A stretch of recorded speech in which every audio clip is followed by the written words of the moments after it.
What's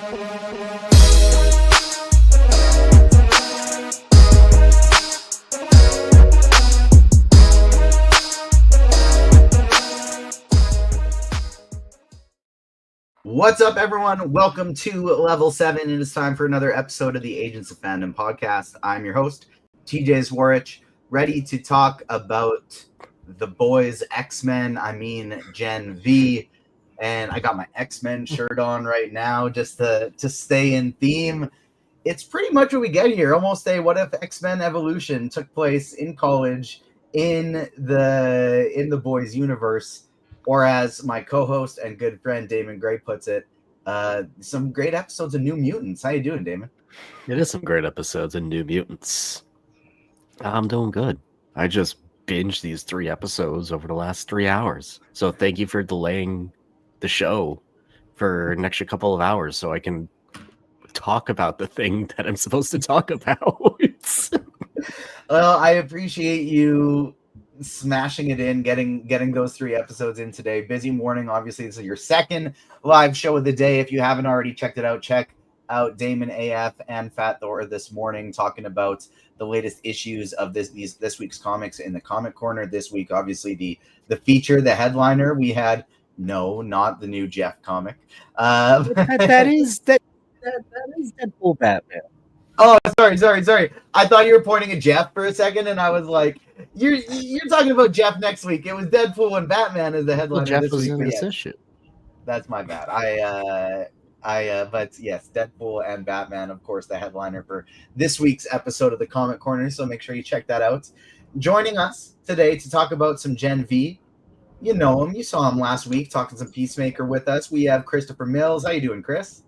I'm doing well. I love Gen V, so I'm excited to come back, for another week to chat about, in my opinion, the best thing the boys has to offer.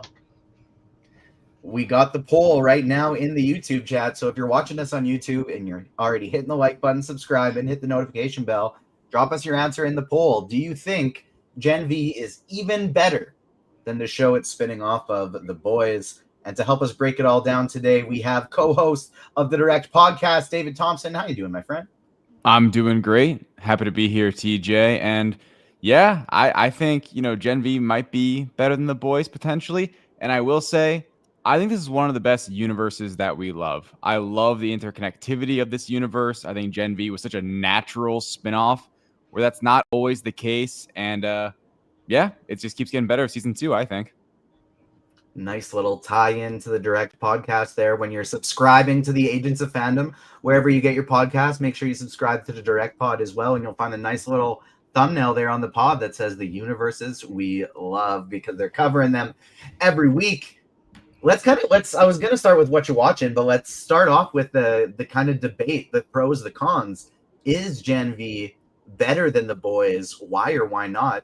I will start with, I do enjoy it more. Something about these characters I just love so much. Season 1, I was so invested in the story, and season 2 has hammered that home for me. I think what I like the best about this group in The Boy versus The Boys is not necessarily something that makes it objectively better, but something that I like more about it is the clear protagonists versus antagonists aspect of it. Now, don't get me wrong, we do have clear protagonists and antagonists in The Boys, but our protagonists, and while they are in this show too, not to the same extent, are very, very flawed. Very, very flawed. And in this one, we have a few more characters that we can just kind of wholeheartedly stand by. And I do really appreciate that about Gen V. I love how they intertwine with each other. And Gen V, I think, is, for me at least, a more enjoyable series because the highs of The Boys have been incredible. It has gotten a little bit stagnant at times. And I feel like in a smaller sample, the Gen V has just been go, go, go. And I've loved it so far. Damon, what do you think? Yeah, I was gonna say, I feel like there's less sucky people to root for in Gen V, which is kind of what you were getting at. The protagonists and The Boys, most of them are very flawed, and you're like, yeah, I root for him, but he kind of sucks at the same time. Where in this, you do have like people who are just like seem like genuinely good people. Their flaws are nowhere near as terrible as some others in The Boys. Another thing I do enjoy a little bit more about it so far with this season, and it's something that like it was part of the fun of The Boys at first, and I think when you say stagnant, I think this is the thing. Like, there's less shock value, like moments. I think they're going for now, where it's like a bunch of naked people, and it's like I feel like they're doing like less of that now. Like, you do get it in the season, but in 3 episodes, you really only get that like The dicks once. are still out in the first 3 episodes. We got the locker But like room. you get it like scene. an episode, you get it like once. Yeah. Instead, like in The Boys, it's like, here's your moment per episode. And it's like, all right. So And it feels a little more natural in terms of like when there's massive gore, it's because it serves the story. When there's dicks everywhere, well, it's because she's walking into a locker room, not just because it's like, oh, we need some dicks this episode. It did feel a little bit more cohesive to the story. like The it's shock factor felt yeah, intertwined with the plot. yeah, it's not just like we're doing hero-gasm. It's like, all right. So I think that's where in this show I just like the characters more. I like the setting more of a school. I think the mystery is interesting. The mystery they're adding to the season I find very interesting as well. I'm enjoying it. And then you do get like a little bit of like The Boys like characters like coming in, making little cameos here and there. It's like, see, it's all connected, which is fun. If you do want your unadulterated, unfiltered, gratuitous nudity, you can check out the second season of Peacemaker because they have it going in full force there. And of course, you can check out our Peacemaker breakdowns every Friday. That'll be coming again this week as well. And next week is the one I'm excited for because I don't know what happens yet. I've seen the first 5 episodes and we'll have caught up at the end of this week. So I'm very excited to get to those next week shows. David, what do you think? Is Gen V even better than The Boys? I think I like all the points being made today. I think for me, The Boys is a higher ceiling so far, but Gen V is a higher floor. I think there's times during The Boys where I get maybe not, but there's just a lot going on in The Boys at all times, and V is a little tighter. I agree. Like, there's characters I'm excited to talk about today, just in general, that I like really enjoy rooting for. And yeah, there definitely is less with The Boys. I guess my one thing that maybe I disagree with, or just my other point with The Boys, Homelander is an all-time villain. And I think like him being the lead antagonist of every season of that series really helps it in my mind. Is it weird for me? Because I still feel like Homelander's presence in this show is felt. Even though he's not like in it, but his presence is there. So And I feel that's like I'm great. not losing it. Yeah. Good point. And we'll get to it more, but something that, and I think that's a really good point that I hadn't thought of, and it does come to one of those things. And shout out to David, your co-host at the Direct, Matt Remke, with a movies or sports reference. It's one of these things that it's like, yes, maybe the 15th best quarterback in the NFL is better than the best quarterback was in 1970. But we still wouldn't be able to do these things and have these growth if it wasn't for the stage that was set, all of the infrastructure and ground that was laid by the previous greats. And that's kind of how I feel with Gen V and The Boys. Gen V is so incredible, but without the structure put in place with The Boys, if it wasn't for this incredible TV show that laid this wonderful world building, I worded that poorly, but the world building was so deep, the universe was so large that it allowed us to just fit in this show that fit perfectly. So I do want to shout out The Boys there, and it also created this looming threat of Homelander that, like you said, is the highlight of The Boys, but like Damon said as well, is kind of a looming presence for this one, and we'll get to it more. But one of the things that I think fills the Homelander void in this one is how great of a job Hamish Linklater does as Cypher in this first 3 episodes of this season. Chris, what do you think about comparing Gen V to The Boys? Where do you fall in the debate? Well, first season of Gen V, I was already telling people that I already think this is better than The Boys. And I think my issue I love The Boys, but I think my issue was, especially after that 4th season, I was just starting to lose interest in where the show's going, and I'm one of the people that are kind of happy that it's ending next season. Although I'm still very excited, I'm happy that it's actually coming to an end. And to touch on the, Homelander being this looming threat, I like that, the ending of The Boys season 4 is very much, you can feel that it's affected the world of The Boys and Gen V. You see in the first 3 episodes them talking about the deaths that occurred, and the state of power that Homelander is now in. I just love that there's that connecting piece. And for people that only just watch Gen V, so far it feels like if you missed The Boys or you don't watch The Boys, it all still makes sense. Like, it doesn't force you to watch The Boys to watch Gen V. So I think that's something that I like about The Boys universe so far that they've done. But I still root for Gen V. Like, Gen V is still, I think I just connect with that the younger cast, and the characters, them being in school. I feel like I'm a fan of I always say CW, because CW always do a lot of those teen dramas where they're in school and dealing with like school stuff and life, and trying to become adults. And I like that kind of aspects of Gen V. Like, yes, they've got superpowers, yes, they can murder each other at any point, but they're also dealing with normal stuff that we've all been through. And I think I enjoy watching that from the perspective of superheroes. We are going to have an incredibly busy next couple weeks. I'll be headed to Edmonton Expo this weekend. Hopefully we'll be getting some interviews that can drop on the channel and wherever you get your podcasts. And you can also follow us on socials for full coverage from the panels and such at Agents Fandom on TikTok and Twitter, Agents of Fandom everywhere else. But next week, I'm kind of hoping we can go drop my recent interview with Brad Winterbaum and Marvel Zombies director Brian Andrews about the future of Marvel television, Marvel animation, talking a little Marvel Zombies. And then additionally, on Tuesday, I want to be able to drop our Marvel Zombies show, go another live show there. Gen V on Wednesday, Comic Corner on Thursday, Peacemaker on Friday. That's the goal. We'll see if we can fit it all in together. But my thesis here, my point is that there is a lot of incredible stuff to be watching, whether that be on TV or movies. And so before we get into the spoiler-filled breakdown of Gen V Season 2, Episodes 1 to 3, I want to know what you're watching. In Damon's case, it's often what you're reading. Damon, I will throw it to you, my friend. What you've been watching, what you've been reading, what concerts you've been going to. Too many.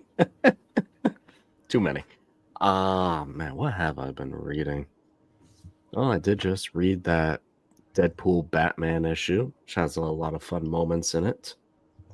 The Ultimates came out this week. I love Marvel's Ultimate Universe. I love DC's Absolute Universe. Those have been going well. You can hear me yap about that on the Comic Corner every Wednesday at 10 a.m. about how good those books are. I am going back and catching up on G. Willow Wilson's Poison Ivy run, which is a lot of fun, and that's a book that was supposed to be 6 issues. They then moved it to 12 issues, and then they made it ongoing, and we are now like 30 plus issues deep, man, and it's cooking. It's a lot of fun, and I love when comics get that opportunity. Yeah, David, how about you? What you been watching? Man, I was really surprised. I just binged the Paper series on Peacock, the Office spinoff, and I honestly had very low expectations going into that. And look, man, I love Donald Gleason. I think he's great, and I'm a big fan of The Office, and I was pleasantly surprised by that series. Heck yeah. Love to hear it. Chris, how about you? What you been watching? I have been watching Slow Horses, which I'm still trying to catch up on for its latest season. I finished season 1, which was kind of a slow season at first, but as it went along, I was able to enjoy it more, and I love Gary Oldman and I think he's fantastic in it. Started season 2, I think I'm like on episode 3 of season 2 now, and I'm enjoying the storyline so far of what that season is. And last night I watched One Battle After Another, the latest Paul Thomas Anderson movie. Ooh. And that is my favorite film of the year so far. I was literally in the middle of writing a review before joining here, and I'm just blown away by what he's able to achieve. And I'm not someone that's watched PTA films like throughout their entire life. I am someone that's watched them recently. Like, the only one I'd seen for maybe a year or so was Phantom Thread.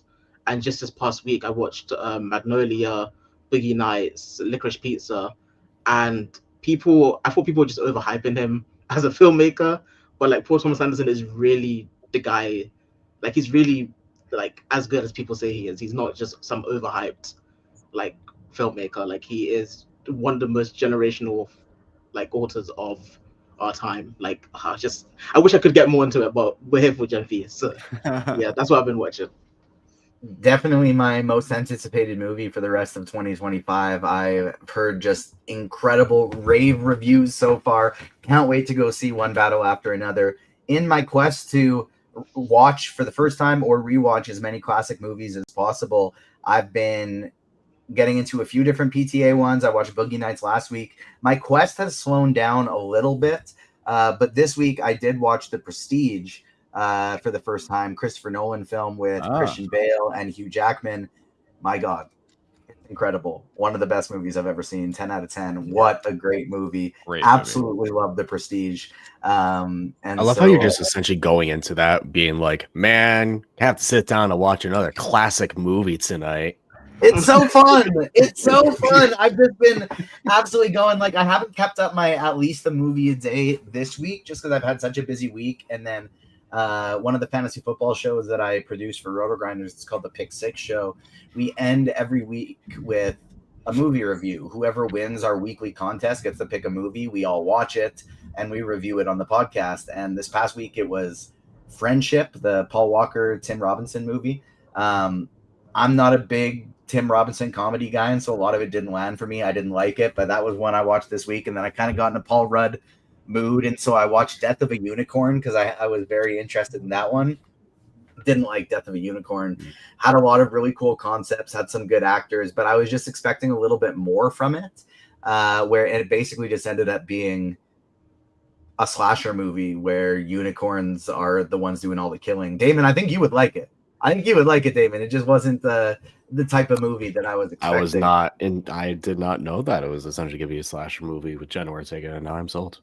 Yeah, and it's just literally what if people killed a unicorn and then tried to capitalize on it in our, capitalistic society, make some money on it, and then all the unicorns take revenge and kill a bunch of people. But it's like an A24 twist. And an A24 movie right there. But we are here to talk about Gen V Season 2, Episodes 1 to 3. We've already talked a little bit about our love for the series, so we can, I think, kind of skip the general overview portion. And shout out to AF in the YouTube chat right now. He's watching Only Murders in the Building. That's another one that I got to watch the full season of as well. And you can find my review up for Only Murders in the Building Season 5. Up on agentsoffandom.com. Great shout out AF, because that has been a fun watch as well. I want to talk first about the loss of Chance Perdomo. Obviously, the actor tragically passed away in real life in a motorcycle accident, and it was not that all deaths are tragic, but it was one of those terrible ones where he was on his way to set to film Gen V when this happened. Like it was a really, really terrible situation. And Chance Perdomo as Andre, I think for me was one of the highlights of Gen V season 1. Andre was one of my favorite characters. He was very complex. He was very flawed, but he had so much good inside of him that he just wanted to push through and didn't really know what to do with it. And they've, instead of recasting, decided to write his death into Gen V Season 2. Damon, what are your thoughts on how this has been handled and the, giant size Andre hole that's missing in Season 2? Yeah, I mean, look, it's always a creative team's decision on how they want to go through with it. You could either recast or you can write it into the story. They decided to write it into the story. And I think for the story that they're telling, it works well. I think they're doing a pretty good job with it. I think they're honoring him as well as they can. Made him a hero going off. The whole thing is tragic. So it is. I think they did a pretty good job so far. 3 episodes in, they still made his character have a role in the story by bringing his dad into it. I think doing that is a pretty good shout. From a plot standpoint, the way they have weaved it in, and I think they didn't probably have to change all that much, because I think they can just go, hey, whatever roles in the plot that Andre was going to play, we can have his dad do a different outlook on how maybe that could work, but have him accomplish the same goals within the story.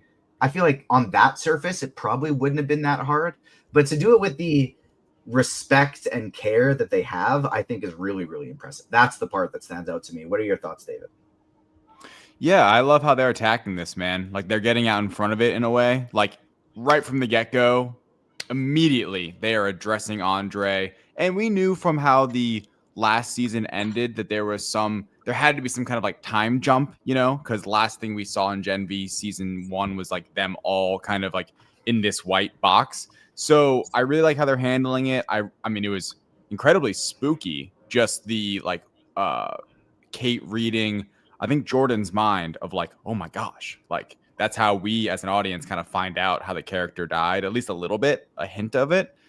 Like you mentioned, bringing in the dad kind of keeps the legacy going, getting him off the bench here. And yeah, overall, I think for all things considered, like you guys mentioned, still a character in the show at the end of the day. And I think it's really working well. Chris, what do you think?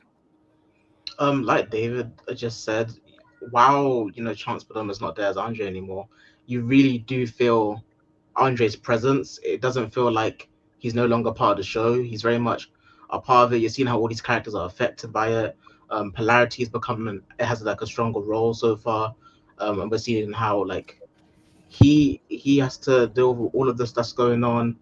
And I kind of compared it in my head to how they handled Chadwick Boseman with Wakanda Forever, in a sense of, in that movie, it feels like Chadwick is with you from start to end, and it's a very important part of that storyline. And it's the same with Chance and Andre in Gen V. He hasn't left; he's still there.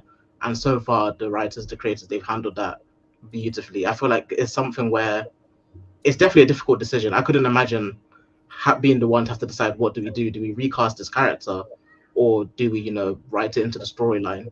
Because when you recast a character, it might not be the same chemistry.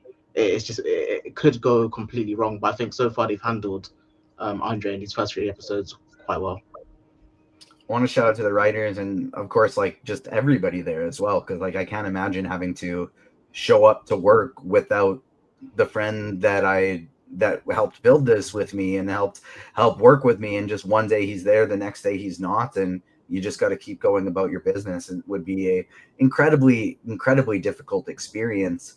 And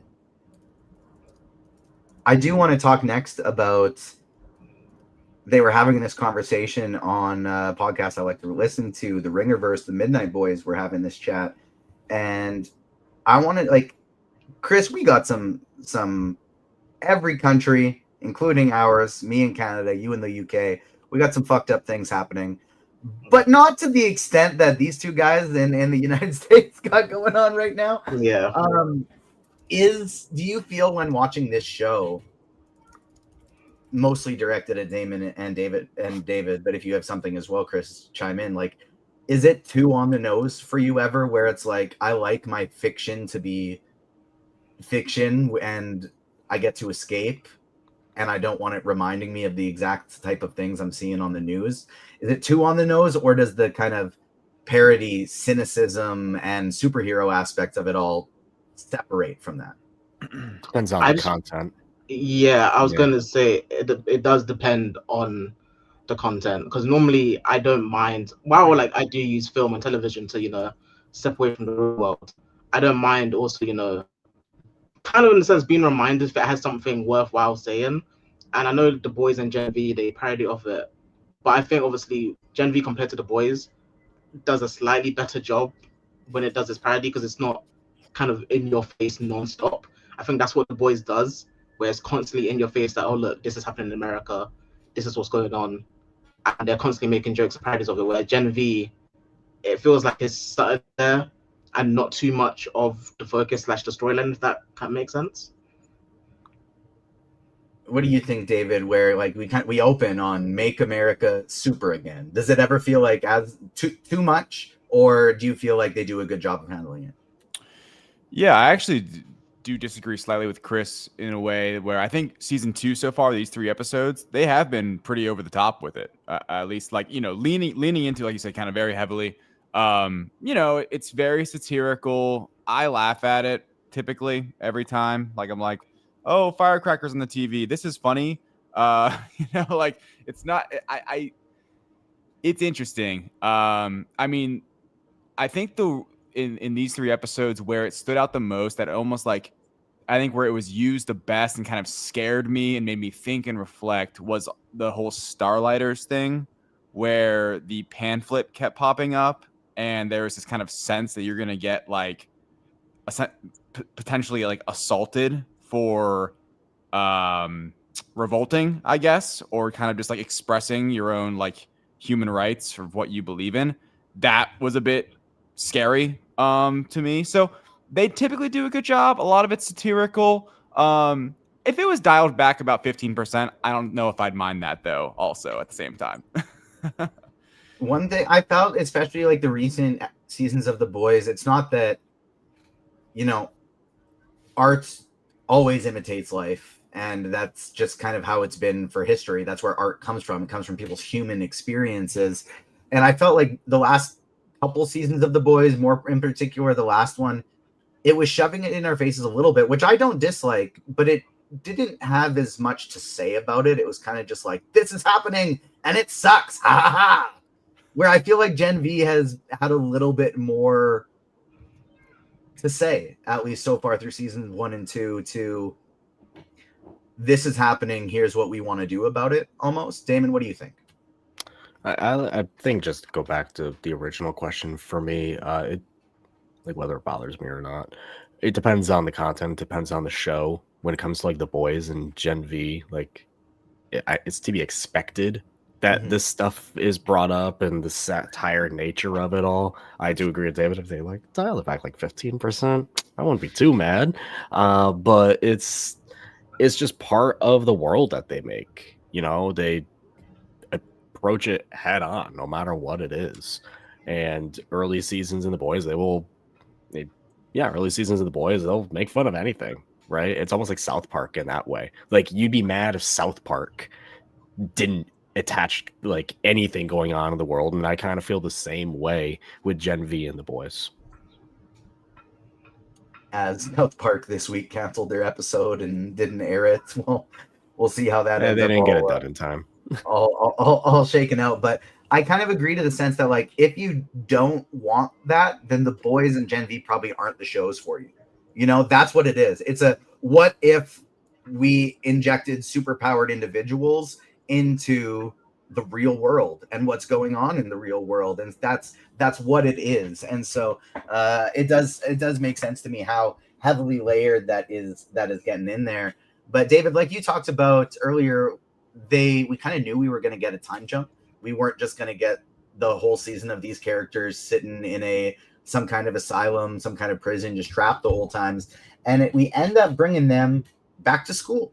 We are back at back at Godolphin University, and we insert some new characters into this season. I kind of like the way that they did bring them back to school. It felt natural enough that we weren't just like shooting them back in there. What are your thoughts on the way the setting of the story plays out, bringing them back to God U and getting the gang all back together at school? Yeah, I really liked it. I liked particularly not only getting our kind of main trio now of Jordan, Marie, and Emma, like our kind of protagonists, but then, the shady characters of Kate and Sam, after we saw them at the end of season 4 of The Boys, where like, oh my gosh, like they are now fully bad guys. They are with Vought. They are pulling people away. Like, this is this terrifying thing. And getting them all back and clashing, and the dynamics between all of them, Sam and Emma, and then Kate with Marie and Jordan and Emma, like, it's all, I love that aspect of it. And I love that the first episode ends in this like kind of a gasp way, where Kate and Marie individually have two of the coolest powers that any soup has in the boys universe individually. And I can't wait to see how they keep exploring them. And then the deep ties now to, Godolkin himself with the flashback with Ethan Slater. Like, I love diving deeper into this university, and I loved how they just brought us all these characters right back together. We have to have these awkward interactions. I think it's great. It's such a funny dynamic, and I think that's the most what reminds me of like the X-Men evolution aspect of it is, what if you have this terrifying bloody battle against somebody or against a group of people? It's not bullying, it's not a high school fight, it is you're trying to kill each other over some major stakes, and then you got to see them in math class the next day. Like, it's such a funny dynamic that I love that they have in this show. Chris, what are your thoughts about the crew all coming together at God U? And are there any character standouts, either new or old, that you're enjoying the most from these first 3 episodes? I think what I enjoyed most from these first 3 episodes was what, like David said, the dynamics between all of these characters. They've all got very different dynamics between each other. They can't really trust, Kate and Sam, but I think you can tell that Kate and Sam aren't particularly happy with the position they're in. And I think the dynamic that interests me the most was, seeing Kate and Cypher. Cypher is just such a mysterious character that's been introduced, the new dean of God U, and Kate can't get into his head. And we don't know what his abilities are. We don't even know if it has powers, what his whole gimmick is. But we obviously know that he clearly connects to, the wider story of this season.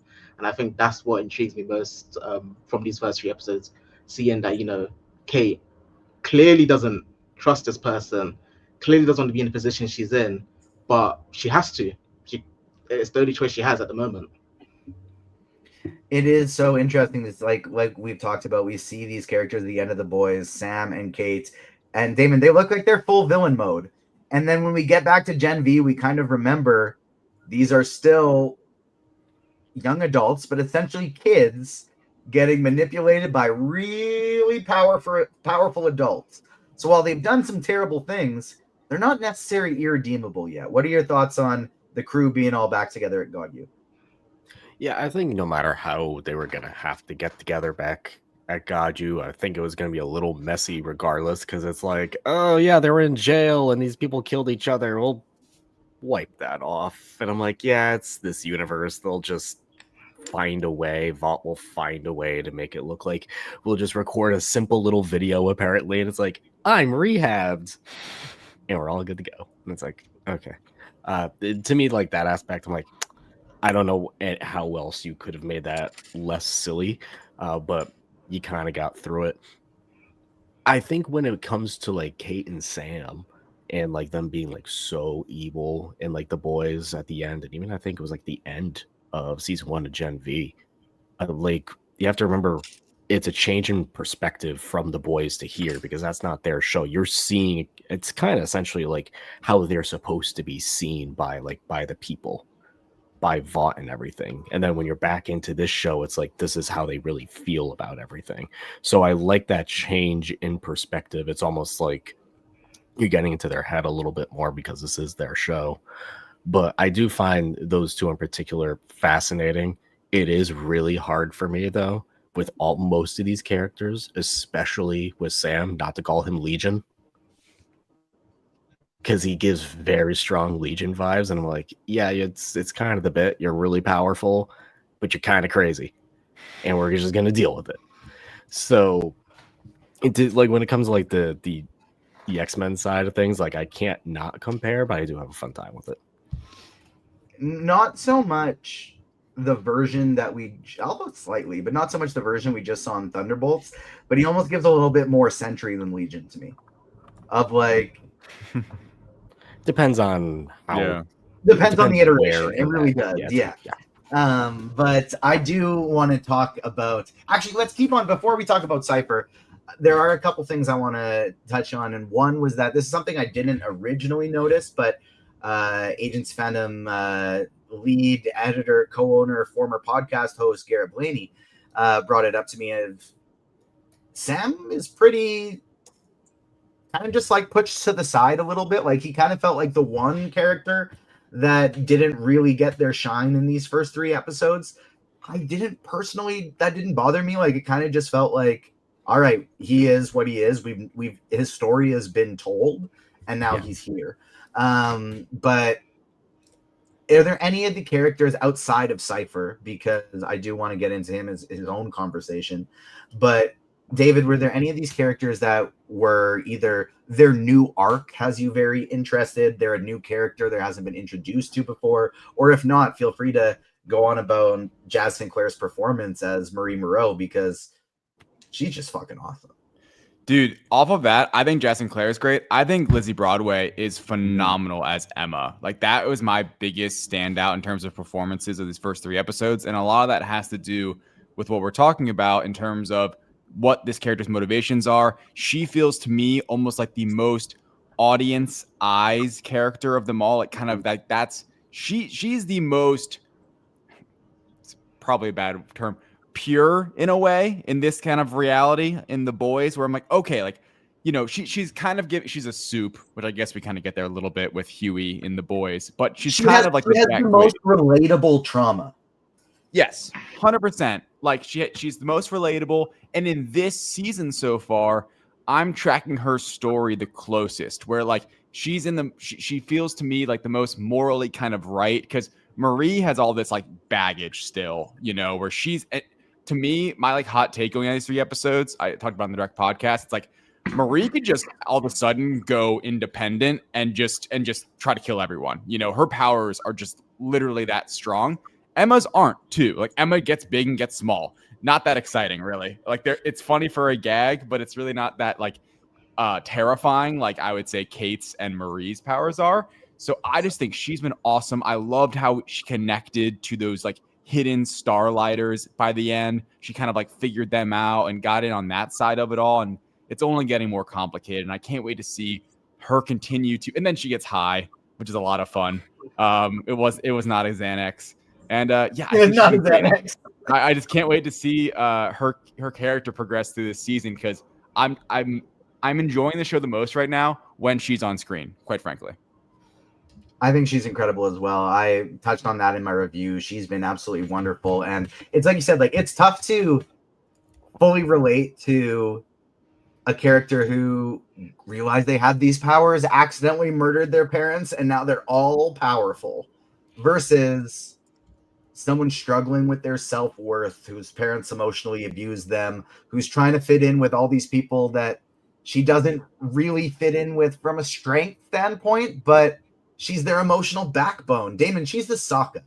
She is the Sokka of this team. She's running around with the freaking Avatar, Marie, the all-powerful one. Jordan, who is one of the most powerful young soups. It's Katara. Jordan's Toph. Yeah. Or Toph, yes, perfectly Toph. Like she is the Sokka of this group. Kate's gonna be Zuko. We all see where this is going. Yeah. Who's Katara? It was Andre. It was Andre. It was Andre. Damn, I didn't mean to bring us back down. It all goes back to Avatar: The Last Airbender, everybody. Yeah, always does. Always does. Which I'm speaking of, like I was just you were already asleep, so you didn't answer me, Damon. But I was as I do watch Avatar: The Last Airbender before bed, as per usual. I'm on season 3 again, and we get to the Sokka's master episode where he meets Pian Dao, who is his sword master. I just learned last night that Pian Dao, Sokka's master, the guy who teaches him how to sword fight, that's Robert Patrick. That's Peacemaker's racist dad. That is the same actor. Talk about some range. Damon, who's your standout? This is gonna sound so random. The girl in the coffee shop, like her whole little story, I have never felt more bad for almost any character in this universe. Like she just like wants to get by, has to be subjected to just like the worst things. It's essentially bullied on by the Starlighter girls who are trying to make a difference, but it's making her life worse.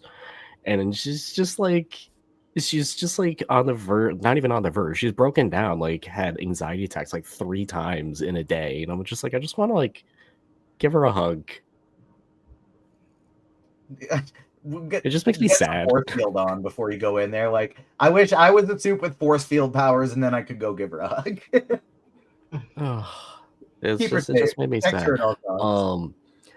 But no, outside of her, because whenever she was on screen, I was just like, oh. Emma's whole story is great so far. She was a standout for me in season 1. She's a standout for me in this season so far. I will say, though, I am really enjoying Marie's story because her mystery, I think, is fascinating. I think that aspect of it is very, very, very interesting. Jordan, I'm curious to see where they take that character based on like the last episode and where it kind of like cliffhangs off, because I wasn't expecting that with that character and how it's like they got whatever they wanted essentially, and then within an hour threw it all away. So I'm like, I'm really fascinated with almost like all these characters. There really isn't one that I'm like, I don't care, and that's a credit to the writing team. Chris, if there's anyone else you want to outline, please feel free, but I'll start the Cypher conversation with you because I know that was a standout, and because I know you've seen the entirety of season 2. I can't ask you the same like mystery questions that I can ask Damon and David. So, what were there any other standouts, and then what made Cypher so intriguing for you? Obviously, yeah, Cypher's a standout, so I'll leave him for last to segue in. But the main two standouts for me was Marie Jasmine Claire's performance this season has been phenomenal. I've always been a fan of her. Like before Gen V, blood manipulation was always just my favorite type of ability or power set you could have. So I'm just intrigued by how powerful she can Avatar, get. the last Airbender. Yeah, Avatar as Airbender. Seeing how strong she can get, and also just how she connects to that opening scene from episode 1 in the 60s with Project Odessa. I'm just that to me is very interesting to see where she goes. And then also Jordan Lee. I think it's not, you rarely see it in this type of situation, but it's hard to have 2 actors, London and Derek, essentially play the same character. When they switch between being a male or female, it's not, they're the same person. Nothing really changes. They're the same person. So you got these 2 actors giving a strong performance, playing the same character. And I think similar to Lizzie's performance as Emma and Emma as a character, I think they're also quite relatable, just because people who deal with like gender dysmorphia and just their gender identity, I think it's a character that they can relate with. And we see kind of I think it's the 3rd episode how they try force Jordan to make that trans pun, even though Jordan's like, I'm not trans, I'm bi gender, but they don't care. They want you to push that certain message out. Yeah, so I find Jordan very intriguing, and how they deal with their being bi gender. I think that was especially a good shout out with London and with Jordan. I think there's something so powerful in how good both of their performances are and their ability to show, hey, no matter how I'm presenting myself, I'm just me. I'm always just me, regardless of how I'm presenting on the outside today. I think that's really, really powerful and really, really cool. So that is a really good point. Let's talk about the villain of this series, Cypher. We don't know on like full on to what level of antagonist he is yet, but Chris, this guy's scary. What stands out to him for you? He's been there to deliver Marie at her birth. Like he's been there since Project Odessa, whatever this is. We don't know. Whatever this info they're finding out, we know he's somehow involved. What makes him such a compelling character to you? First of all, Hamish Linklater's performance as him is just so creepy, and like just having a character where like you said, we know absolutely nothing about him. We know he's been there since the very beginning, literally like since the very start, and we don't know what his end goal is. We don't know why why he has such an interest in Marie. It's so compelling to me to have a villain like that where you don't know anything about him, but he feels like such a huge threat to everything that's going on within the season. And yeah, I think Linklater's performance just makes that character like ever so much slightly better. I don't know if I can imagine anyone else in that same role at the moment, but Linklater kills it as Cypher. And compared to what we kind of had last season in terms of an antagonist, I think Cypher's a more interesting antagonist to me compared to what we had last season. We have he's done a great job of playing both sides of the aisle. Hamish Linklater also plays Batman. That's Batman the Caped Crusader in the new series. Speaking of Batman, though, Damon, did you see who Jordan Lee actor Derek Liu, the sound bites of who he's wanting to get cast as? No. He wants to be Nightwing. He said, James Gunn, give me a call. I would like to be Nightwing as the fellow.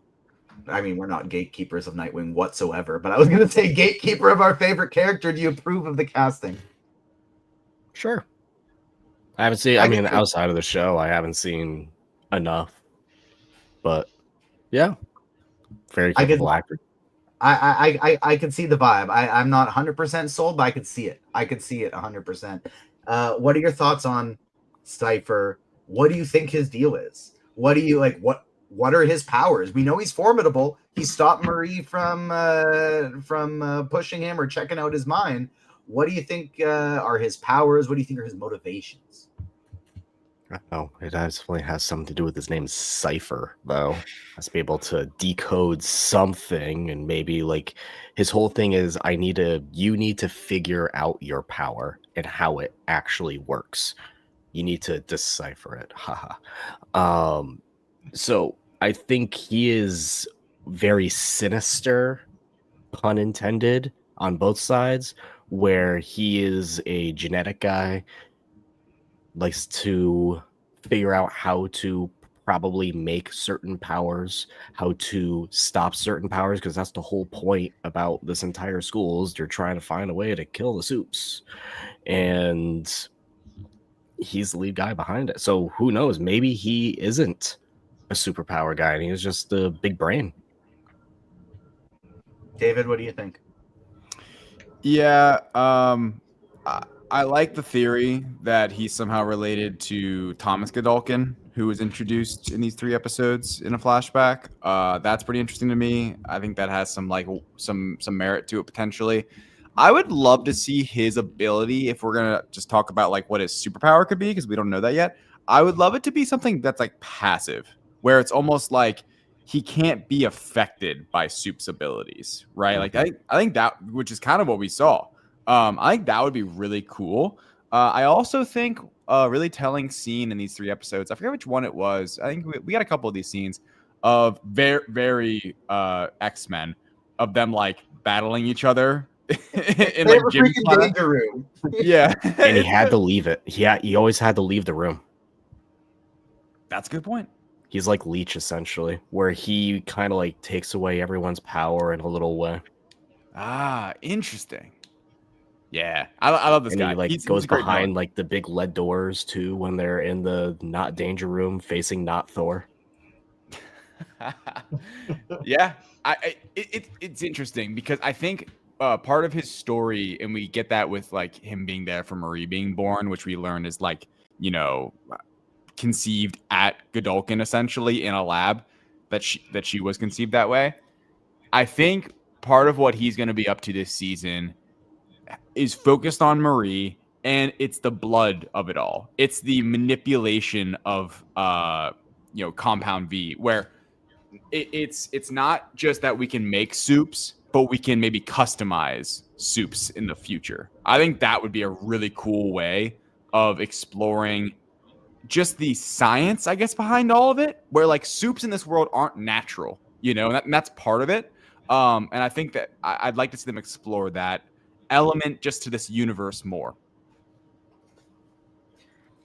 I like it. I think these are some really great theories. I'm excited to talk more about them as we go on throughout these weekly releases. David, I'll keep it with you. One of the kind of few negatives I've seen when reading reviews of Gen V season 2 was that it's a lot more kind of on the negative side. I've seen it being season 2 compared to Book of Boba Fett a little bit, where it's like, well, this is just the season of Mandalorian with a different name.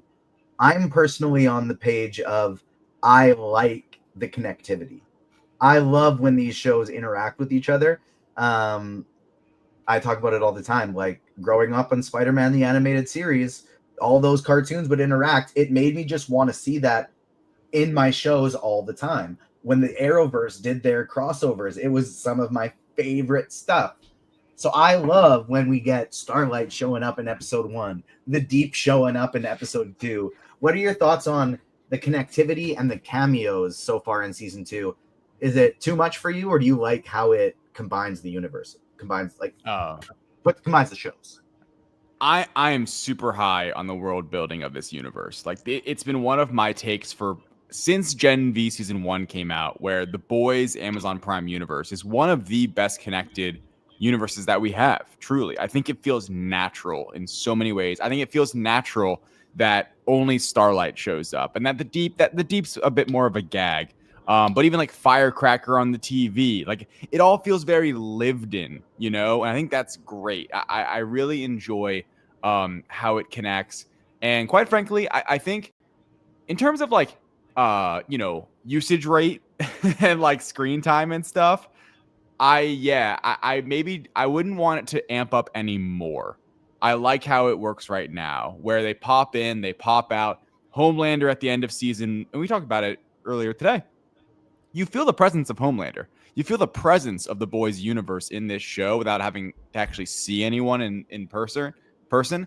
And I mean, season 1 did a great job. Even getting Soldier Boy and like a dream sequence in season 1 was great. There's these fun little ways they can do it where it all feels connected. So no, I'm surprised that's a negative. And to the Book of Boba Fett comparison, that was very valid in my opinion, because there was literally an episode. It was a Mandalorian episode. Like it was a full on, like, and if they did that, I'd have the same critique. But I do not think Gen V is going to play by that same playbook.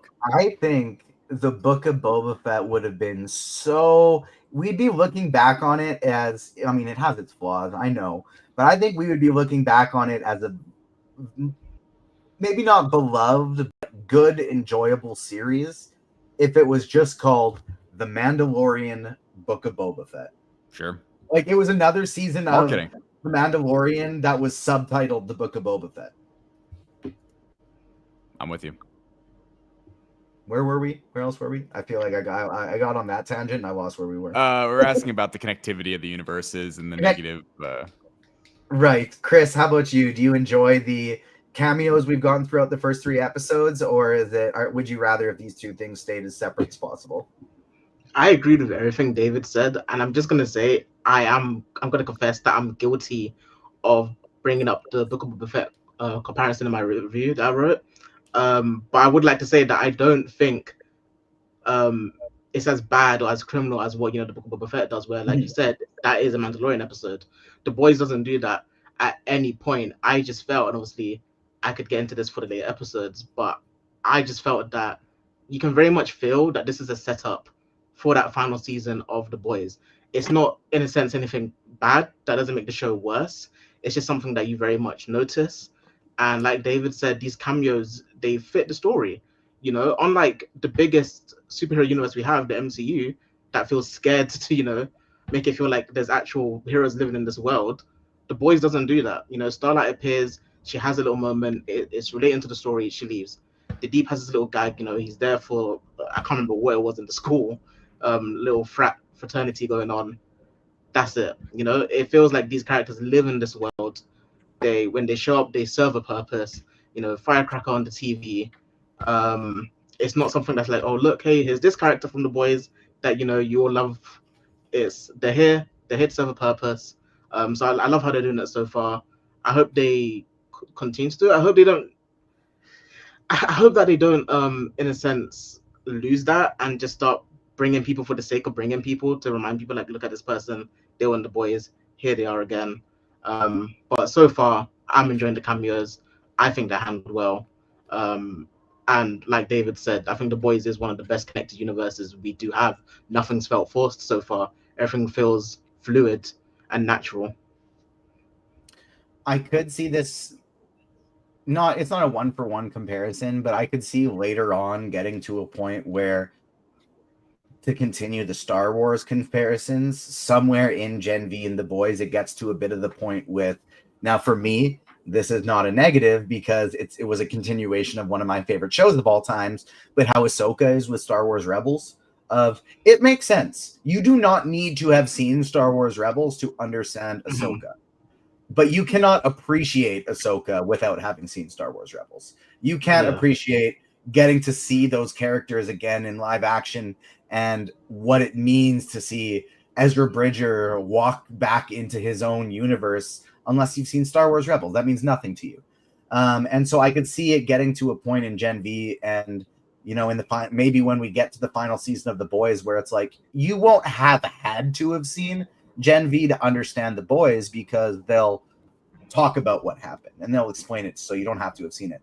But you might not have the same appreciations for the big moments if you haven't seen the full scope of both of these shows. What do you think, Damon? Too connected, not connected enough, or just right?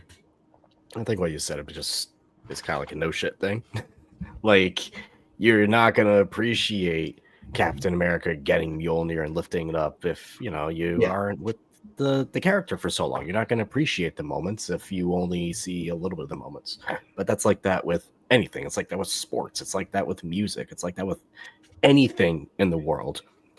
When it comes to the connectivity, like, my whole thing is so long as if it doesn't overshadow what the actual story is, it's fine. Right? So long as it's not like all of a sudden we get a whole episode where it's like Huey shows up in Starlight and like 40 of the 50 minutes is spent with them, then not with our characters, our kids from the show, then it's going to be okay. I assume that like the plots will line up, but even if this plot is like leading directly into the final season of The Boys, it still feels appropriate for the show because it is affecting them personally and it is affecting the characters and everything around the school. So it all makes sense. And I think The Boys is benefiting from the fact that it really only has like 2 projects that are kind of like going back and forth with each other and not like 4, 5, 6, 47. The Boys Mexico coming next. We got a quick Mexico City. But yeah, well, I'm saying like right now it's benefiting from it, right? Yeah. So yeah, so long as it doesn't get to that point where it's too much, it's overbearing, and it takes away from your story, then you're fine. Any other final thoughts from this episode, Damon, before I pass to these guys to let everybody know where they can find them and such? From these 3 episodes. Yes, apologies. These 3 episodes. I was like, we're going to go through the next 2. All right, 1 hour per episode. We got 2 more hours of podcasting. Let's do it. No. I'm glad it's back. I kind of forgot how much I enjoyed this show. I do circle back to what I said earlier. It's a very good New Mutant show. I vibe with it. I dig with it. I think it's fun. I really like these characters. I think Kate is fascinating in terms of you have no idea where she's going to go. Same thing with like Sam. But Sam, the way they like portray what's going on in his hand always makes me laugh with like the puppets. And they brought the puppets back with the sandwich. And that gave me a good laugh. So some of the one-liners in the show, like the comedy, when they do it subtly, I think is brilliant. Like when Emma looks at the chameleon, the tail girl, she was like, I always thought your power was tail. Yeah. Like that got a great laugh out of me. So good. So like little things like that make me appreciate this universe and not so much like shock value. You don't need that here. It's fun in an appropriate dose. David, final thoughts, and where can the people find you on socials? What's coming up on the Direct podcast? Yeah, thanks, TJ. And I agree with Damon quickly on like the shock value thing. It's kind of played its hand for me in this universe a little bit. Like I mentioned it on Wednesday's show on the direct podcast. Like when that fight breaks through and the gentlemen are having their little thing going on there, I'm like, all right, like that is just for like, whoa, like what is this? Like like we've kind of seen it all before, too. Like we're now this is 6 seasons of like this We've universe. seen that exact bit right before. Yeah, like I mean we've gotten hero orgasm, guys. Like I think we're kind of through with it all, but it's fine. Like they're going to do it, like that is the thing. This show is going to do it. Each of the Gen V and the boys is always going to do the raunchy, grotesque, like try to make you queasy a little bit, or be like, oh my gosh, like that's so wild. Once again, 15%. Let's dial things back. No, I'm really enjoying it so far, man. It's a lot of fun. I love Gen V. I love this universe. I'm excited for the Soldier Boy show too, the throwback, the like prequel show that's coming out. I think that's actually like what's truly next in the docket. Yeah. It will be a big test way down the line after The Boys season 5 ends. That's going to be like, all right, where do we go from here? Like, can Gen V can it hold its own weight? And other spinoffs from there. Where you can find me, the direct podcast, Universes You Love. Check us out. Subscribe there on Twitter at David Thompson with 2 A's in the David. Right now, me and Matt, we have new shows on Mondays and then Peacemaker Friday, and then on for Gen V conversations on Wednesdays with the Direct Zone, Tom Drew. Guys, thank you so much for having me. Thank you so much for joining, David. Always a pleasure to have you on. Chris, how about you? Where can the people find you, and final thoughts on the episode? Final thoughts on these first 3 episodes. Like, I love being with these characters. That's all right. I love being with these characters. Like, I love Marie so much. I love Emma, love Jordan, love Kate. Like you said earlier, Sam is a bit on the back burner. That's not something that I have an issue with, just because I think he had his moment to shine in the first season. We focused on him a lot during the first season, so I'm not upset that he's not here that much. But yeah, I love Gen V so much. It is my favorite thing between The Boys and Gen V. And in terms of where you can find me, I've got reviews dropping for Nexus Point News. I've got my One Battle After Another review coming out soon. I have Lego Star Wars Rebuild the Galaxy Pieces of the Past, I believe it's called, coming out soon. And then also London Film Festival is next month. It starts at the end of this month for press, so I'm going to be having a lot of reviews coming out for several outlets. So hopefully people can catch my London Film Festival coverage. I'll probably have like a thread on Twitter or X, whatever you want to call it, where you can have all of my work there. Hopefully some interviews. But yeah, that's where you'll be able to find me. You can also find some of Chris's content up at agentsofandom.com, where we have lots and lots coming this week. We have just covered the Toronto International Film Festival, so you can find reviews from Ethan Simi and Ryan Cortero up on the page now. We also have a brand new interview with Scott Adkins talking about his new movie, Prisoner of War, up now on the Agents of Fandom YouTube page, wherever you get your podcasts, done by Robert Bryan Taylor. Next week, Monday, interview with Brad Winderbaum and Brian Andrews. Tuesday, we're going to be talking about Marvel Zombies. Wednesday, we're going to be talking about Gen V. Thursday, we got the Comic Corner. Friday, we have Peacemaker. And in between there, weaved in, we'll have some interviews from Edmonton Expo this weekend as well. So lots and lots of fun stuff coming. Follow the Agents of Fandom on socials at Agents Fandom on TikTok and Twitter, Agents of Fandom everywhere else. And follow us wherever you get your podcasts and on YouTube. Plus, if you want to leave us a nice 5-star rating and review, ask a question, leave a comment, we will shout you out here on the show, talk about it here, whatever you want. I don't care if it's crazy, bring it up. We'll chat about it. We got no one to adhere to. We'll dive into it. Damon doesn't feel as good about it, but I'm ready. Bring on the smoke. Thank you so much, everyone, for tuning in to today's episode. We will see you tomorrow for some Peacemaker, next week for some great shows. On behalf of myself, Damon, David, and Chris, we will see you next time.